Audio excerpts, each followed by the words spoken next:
ਅੱਜ करना साढ़े बड़े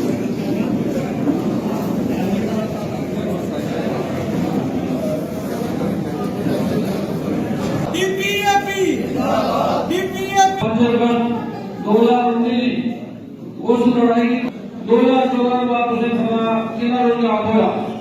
अगर सारे लोग कोई रोजगार करते हैं ट्रैक्टर ने कोई ट्रैक्टर देता करते हैं ये जरा माइनिंग माफिया इस सरकार ने लगा वो रोजगार बिल्कुल बंद किया और वह शराब माफी जो लगा और भी जवाब की दबा देगा प्रदेश में हिंदू बाकी आज राजनीति में जिला जुड़ेदार करना है बात नहीं है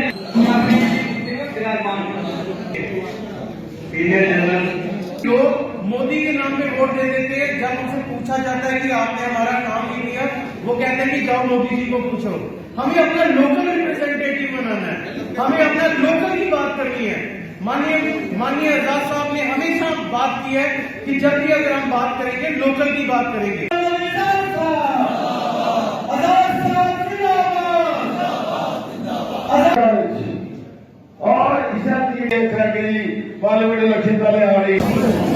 ये पार्टी बनने के बाद हमारी पहली मीटिंग है और इस मीटिंग को ऑर्गेनाइज किया हमारे जो पार्टी के वर्किंग कमेटी के मेंबर और जनरल सेक्रेटरी हमारे प्रोविंस के सुभाष गुप्ता जी XMLC इन्होंने ऑर्गेनाइज किया। मेरे साथ किशोर जी हमारे प्रोविंशियल प्रेसिडेंट हैं और विनोद मिश्रा जी हमारे जनरल सेक्रेटरी हैं, महेश्वर सिंह जी चौधरी गारग्राम सब लोग आए यहाँ। हमारा मकसद ये था कि हम जो हमारी पार्टी है उसका एजेंडा जो है लोगों तक पहुँचाएं और हमें खुशी इस बात की है कि इस वर्किंग मीटिंग में जो बड़ी मीटिंग जलसा तो नहीं था ये, लेकिन वर्किंग मीटिंग में बड़े अच्छे सुलझे हुए साबका सरपंच पंच और अच्छे लोग इसमें आए जिनसे हमारी बात हुई। मैं ये कहना चाहता हूँ कि हमारी पार्टी का जो मेन एजेंडा है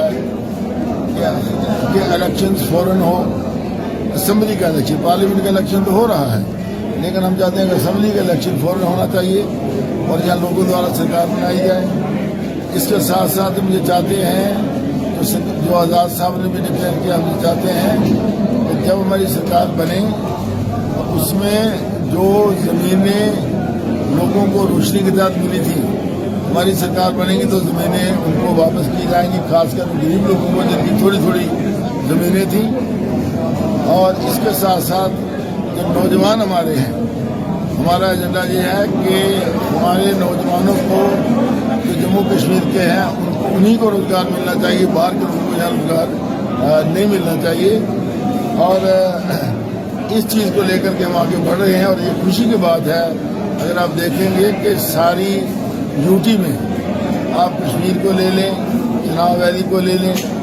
आप पीर पंजाल के एरिया को ले लें, जम्मू को ले लें, हर जगह आज़ाद साहब को समर्थन मिल रहा है। और मेरा पूरा विश्वास है कि विधानसभा के चुनाव होंगे, उस चुनाव में हमारी जमात जो हमारी पार्टी जो है वो विक्टोरियस होगी, जीतेगी और आज़ाद साहब की सरकार बनेगी, जिससे लोगों की समस्याओं का समाधान होगा। क्योंकि पिछले 10 साल से लोगों ने बड़ा नुकसान उठाया है। यहाँ ऐसे ऐसे गलत फैसले सरकार ने किए, जिनमें 2-3 चीज़ें मैं कहूँगा कि जो लैंड की इविक्शन की उनका फैसला किया, जो प्रॉपर्टी टैक्स यारों ने फैसला किया और जो स्मार्ट मीटर लगाए, और स्मार्ट मीटर लगाने के बाद लोगों के बिल जो है वो बढ़ गए हैं। ये केवल बोझ करते हैं कि आपने मीटर लगाया, लेकिन लोगों के बिल जो है बढ़ने लगे हैं। तो मैं ये कहना चाहूँगा कि हमारी जो पार्टी है हम पूरी कोशिश कर रहे हैं, लोगों को समर्थन मिल रहा है और मेरा पूरा विश्वास है कि हमें आने वाले इलेक्शन में हमें विजयी होगी। डेमोक्रेटिक प्रोग्रेसिव आजाद पार्टी की मीटिंग थी, जो जिसमें हमारे जो जनरल सेक्रेटरी है जम्मू कश्मीर ड्यूटी के जनाब RSF साहब आए थे, जुगल किशोर शर्मा जी हमारे जो प्रोविंशियल प्रेसिडेंट है वो भी आए थे, चौधरी गारग्राम जी आए थे, विनोद मिश्रा जी जनरल सेक्रेटरी आए थे, महेश्वर सिंह जी एडवोकेट वो हमारे जनरल सेक्रेटरी हैं प्रोविंस के, वो आए थे। तो हमारे काफी सीनियर नेता उनके साथ यहाँ पर आए थे। आज की मीटिंग का जो मेन मकसद यही है कि किस ढंग से हमने अपने जो रहनुमा है, हमारे जो पार्टी के हमारे चेयरमैन है गुलाम नबी आजाद साहब, उनके हाथ मजबूत करने हैं, किस ढंग से हमने मजबूती से उनका साथ देना है। और यहाँ पर आपने देखा कि जितने भी लोग आए थे,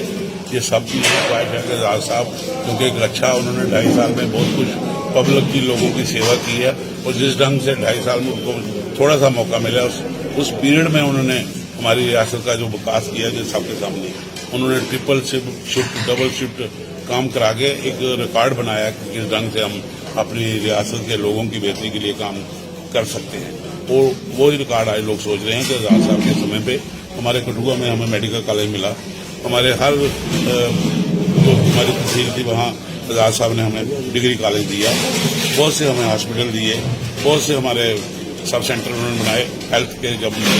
चीफ मिनिस्टर थे तब उन्होंने बड़ी डेवलपमेंट की। हमारे यहाँ पर आपने देखा कि हीरानगर और ये हमारा कठुआ जिला है, इसमें सिर्फ 5 तहसीलें थी, उनकी बदौलत यहाँ पर आज 11 तहसीलें बनी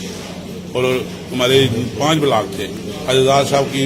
की बदौलत यहाँ पर 19 ब्लॉक बने। ये उनकी बहुत सी देन है, उन्होंने आवतें बनाई, उन्होंने ये जो सुभाष जी क्या देखते हैं कि आने वाले विधान चुनावों को लेकर किस तरह से आप लोगों के बीच में जाएंगे और अपनी पार्टी का एजेंडा जो है वो रखेंगे? वो हमारी पार्टी का मेन जो एजेंडा है कि जो लोग इस वक्त तकलीफें